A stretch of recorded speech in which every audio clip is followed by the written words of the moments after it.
Hallelujah, praise the Lord. ஆண்டவராகிய இயேசு கிறிஸ்து நாமத்தினாலே உங்களை வாழ்த்துகிறேன். கர்த்தர் உங்களை ஆசீர்வதிப்பாராக. இன்றைய நாள் மெய்ப்பனின் சத்தம் ஒரு நல்ல ஒரு ஊழியரை குறித்து நம்ம பார்க்கலாம். வேல்ஸ் தேசம் மிகப்பெரிய எழுப்புதலை சந்தித்த தேசம்.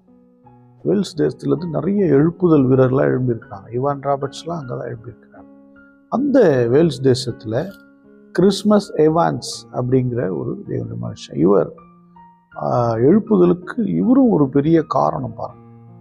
அந்த வேல்ஸ் தேசத்துக்கு இவர் பார்த்தீங்கன்னா ரொம்ப மோசமான கெட்ட பழக்க வழக்கத்தில் இருந்தவர். சின்ன வயசுலேயே ரொம்ப, ஆனால் இவருடைய நண்பர்கள் இருக்கிறாங்க.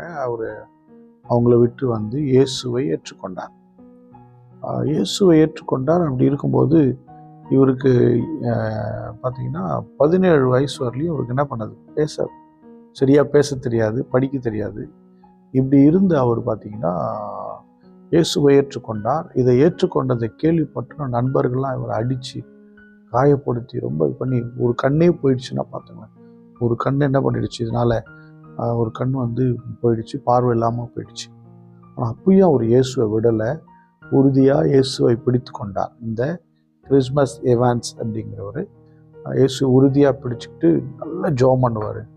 ஆவியில் நிரம்பி ஜெபம் பண்ணுவார். கர்த்தருடைய சமூகத்தில் அதிக நேரம் இருப்பார். பைபிள் நல்லா படிக்க ஆரம்பித்தார். பேச தெரியாத அவர் பேச ஆரம்பித்தார், வாசிக்க தெரியாத வாசிக்க ஆரம்பித்தார். 1790 பாப்திஸ்ட் சபையில் அவர் ஒரு பாஸ்டர் ஆனார். இவர் கூட்டத்தில் போயிட்டு நல்ல ஜெபம் பண்ணிட்டு போனார். கூட்டங்களில் மக்கள் பாவ உணர்வு அடைஞ்சாங்க, வியாதிகள் சுகம் அடைஞ்சது.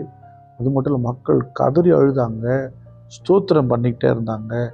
அது மட்டும் இல்லாமல் நிறைய பேர் மனம் திரும்புகிறத அங்கே பார்க்க முடிஞ்சுது.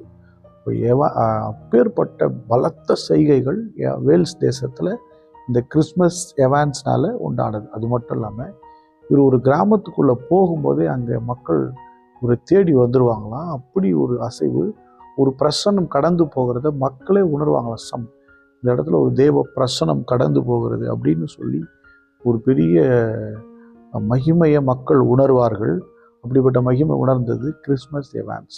தேவனோடு இருக்கிற மனிதர்கள் தேவ பிரசனத்தை வல்லமையாக வெளிப்படுத்துவாங்க. எனக்கு அன்பானவர்களே, நம்ம தேவனோடு இருந்தால் அந்த காட்ஸ் ப்ரெசன்ஸை நம்ம வெளிப்படுத்த முடியும்.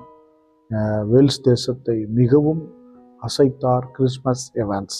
ஸ்தோத்திரம் பண்ணுவோமா? ஸ்தோத்திரம் ஆண்டவரே. நினைக்கும் போது எங்களுக்குள்ளும் அப்படி தோணுது ஆண்டவரே.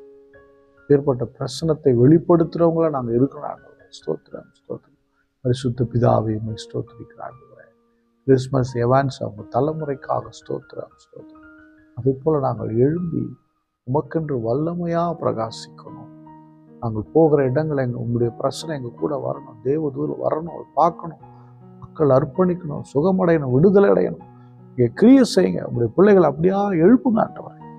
கைவிடாதிருங்க, எடுத்து நிறுத்துங்க, பயன்படுத்துங்க. இயேசு கிறிஸ்துவின் நாமத்தால் ஜெபிக்கிறேன் நல்ல பிதாவே, ஆமென். God bless you. Bye-bye.